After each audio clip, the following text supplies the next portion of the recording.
Vous devriez arrêter le café, Charles. Ça ne vous réussit pas. Je dois prononcer un discours pour le Bloc National cet après-midi. Et devant Maurice Barrès. Ah bon? J'avais oublié. Oubliez, je vous remercie. C'est très important pour moi d'obtenir l'aval de mon parti. Avec tout l'argent que vous leur avez donné, ce serait un comble que vos amis ne vous soutiennent pas, non? Si je remporte cette élection, notre vie va changer, ma chère. Vous aurez un rôle à jouer et vous serez beaucoup plus en vue. Voyons cette surprise.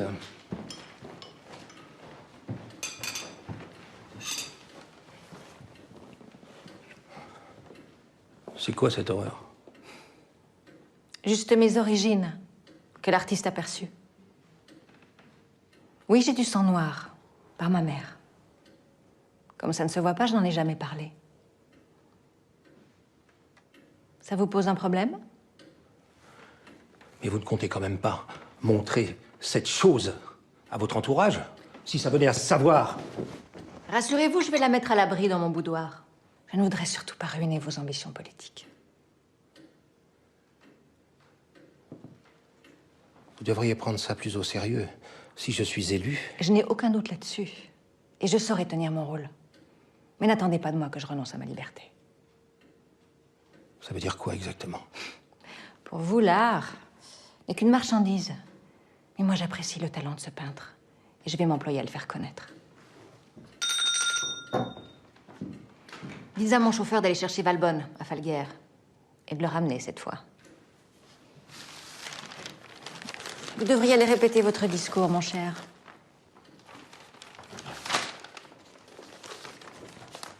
Compte bien faire rendre gorge à l'Allemagne pour que la France se relève et redevienne à jamais la plus puissante nation d'Europe. Bravo!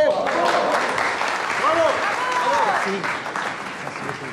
Cher ami, vous avez tout notre soutien pour la députation. En cas de victoire des nôtres à la présidentielle, cela va de soi. Merci. Merci, madame. Merci, monsieur.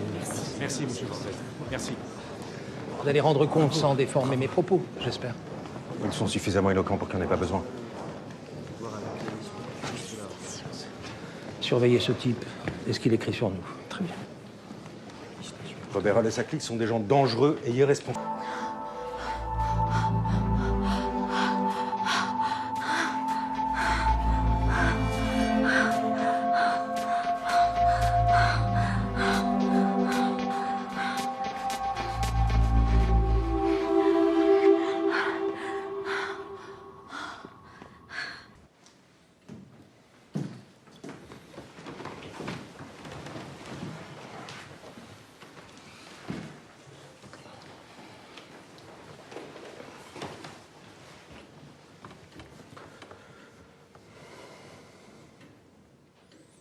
J'aurais pu vous tuer hier soir. Et j'aurais eu les juges pour moi. Mais vous ne l'avez pas fait, mon ami. Parce que vous auriez tout perdu. Et vous le savez. Inutile de me rappeler sans cesse que rien ne m'appartient ici. Est-ce que je vous fais remarquer que vous n'étiez rien à Paris? Une petite provinciale sans manières, qui rêvait d'être introduite dans les cercles artistiques. Je vous ai donné mon nom et ma position. Et moi, j'ai quoi en échange? Allons, Charles. Tant que nous sommes mariés et que je suis en vie, vous financez vos ambitions politiques et vous entretenez vos putains. Ça ne vous suffit pas. C'est une menace. Disons, une piqûre de rappel.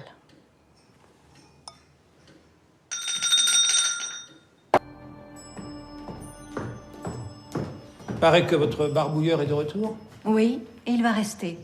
Alors autant vous faire une raison. Vous installez votre gigolo sous mon toit et vous pensez vraiment que je vais m'en faire une raison? Je lui offre les moyens de peindre sans se soucier des contingences. Le reste, il me l'offre de son plein gré. Je ne le tolérerai pas, Suzanne. Mais bien sûr que si, Charles. Et vous le savez très bien. Et ne songez pas à le faire rosser à nouveau par votre chauffeur. Antoine va faire parler de lui, grâce à moi. À Paris, c'est tout ce qui compte. Quant à notre liaison, c'est un peu de bonheur et de plaisir. Au moins, lui, il a du talent.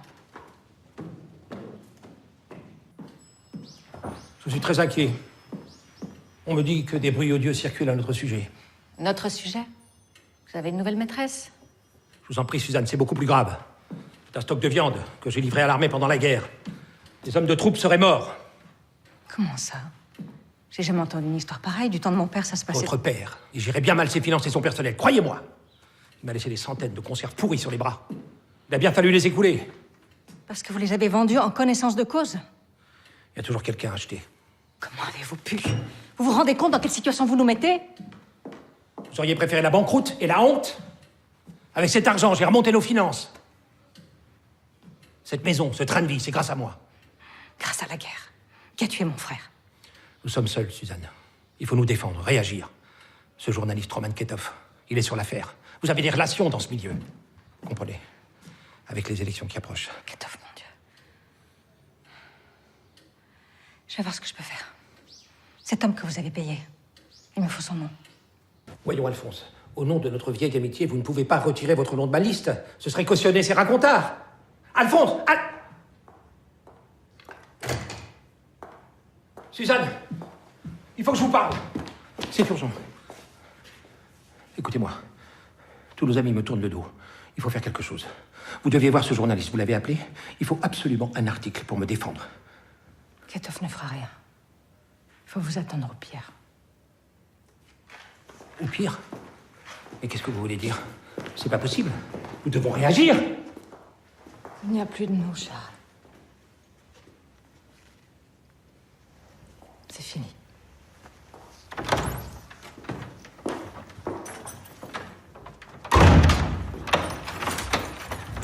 Suzanne! Suzanne! Ouvrez cette porte! Vous allez tomber avec moi! On vous tournera le dos à vous aussi! Vous serez seul! Suzanne. Je vous en prie.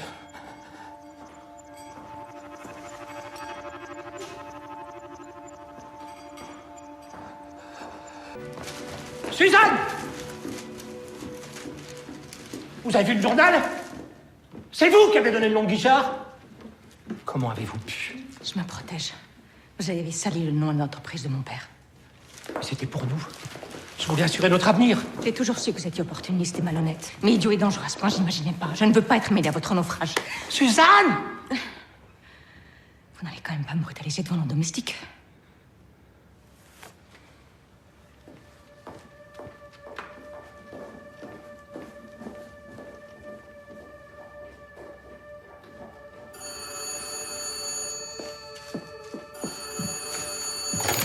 Oui. Mais enfin, Marcel, ce sont des ragots. Je vous ai toujours aidé.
Allez poster cette lettre immédiatement. C'est urgent. Bien, monsieur.